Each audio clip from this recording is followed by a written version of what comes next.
Studio. Herb Winches. Thank Hello you again, very everybody. much. Yeah, Can I go ahead and do that? And Do get it. another? Yeah. Hello again, everybody. All right. Now, you see, I've remembered that my I whole do life. too. And Yeah. of course, you had that when you were on radio as well. Let me Right. ask you this though. Okay, what were your thoughts though? You come into WBRC today, this morning, and you see you see the pictures in the green wall. What were your thoughts? Well, very fond memories. This was home to me for so many years before I made a change.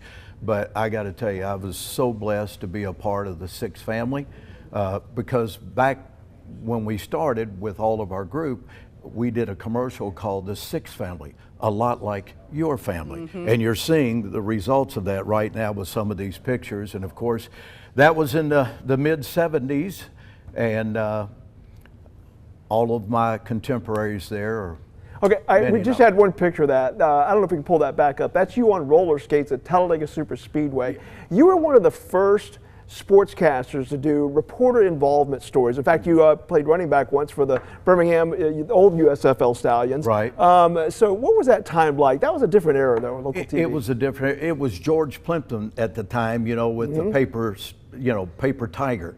And I played off of that because I'd been an athlete, of course, at Jacksonville State University, where I played my college football.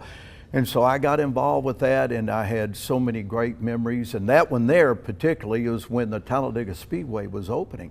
After their first year, they said, hey, we're going to let people come down here and do things and set records. So I had the bright idea, as you saw with my Six jersey on, that I would put roller skates on. And I went around the Talladega Speedway, 2.66 miles.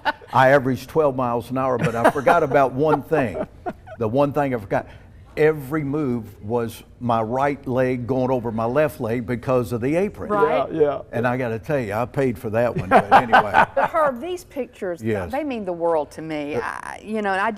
What a time in television. It's special now. Yes. But it was really a unique time in television. A lot of things were changing and growing. Talk about what it was like to do sports during those years. Oh, it was amazing because at that time, of course, there was the legendary Paul Bear Bryant. And I was very, very fortunate. Here I was, I remember at 27. Oh, that's my favorite. Right there. I was 25 years old. You got to remember, mid-70s now, mustache, long hair was in.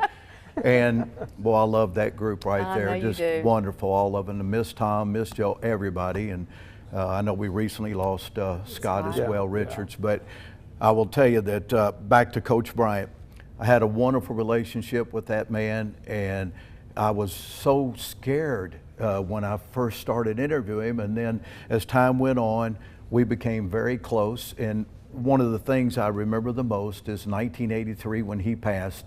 Tom York and I did his funeral. I don't know if you guys remember that, but we started all the way from the Baptist Church in Tuscaloosa and followed him all the way to Elmwood Cemetery. And that probably was something that I'll cherish and will never forget the rest And you're of talking about the coverage too, where there were people on the overpasses. Overpasses Roadways, everywhere. yeah. Every overpass we went under, people had their signs up. It was truly remarkable. And I always said there will never be another Bear Bryant, and then along came a guy named Nick Saban. so I was wrong. But when you look at the pictures though, the mustache, you touched on it, the hair, and then you see a movie like Ron Burgundy, The Legend of Ron Burgundy. Does it make you think, well, they kind of got us pretty good? They got us pretty good because I'd done that, and then that later came out as a movie. Yeah, you were first. I was first. Maybe he saw it. I don't know. So tell folks what you're doing now. We've done some stories with you, but they may not have seen them. Tell them what you're doing. Well, I just opened my second restaurant on beautiful Lake Martin. It's called The Landing at Harbor Point. But my previous one we've had for 9 years, and it's called The Landing at Parker Creek. One is on the west side, one's on the north side. They're about 50 minutes apart, and we opened it 5 weeks ago, and I've been so blessed. My family, we've all been blessed with one thing, good health, but another thing, both restaurants have done extremely well. Lake Martin is fabulous. It is. It's been good to me and my family, and you have grandchildren now. My grandchildren live in Nashville. Well, you're a legend, and a lot of people remember you and everything you did here, and it speaks for itself because so many people still remember you.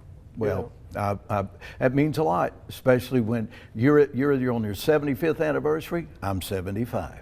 Wow. How about that? How about that? Well, you are amazing. And, what I want you to share is Mike Royer walked into the green room. Oh. And you two. Kiss. They did. They hugged each other and kissed. On the cheek. What is working with someone like that and seeing him again mean to you? Another legend. When Mike came to Birmingham, he didn't have a place to stay. And there's the late Scott Richards. Mike didn't have a place to stay, and so we housed him for about, my wife and I housed him for a few months until he got on his feet. And How about so we've been very close. We stay in touch quite often. And he's on Lay Lake. That's where he spends a lot of time, and I'm on down the road. So eventually we're going to have to be on a lake somewhere when we retire? That's going to happen. Good idea to me. At some point in time, that's going to happen. Herb Winches, one of the legends here at WBRC. One more time. Hello again, everybody. I'll give you my sign off. Yeah, the sign off. Yes, yes, yes. Have yourself a great weekend, and remember what I always say, no matter what you do, hit them straight.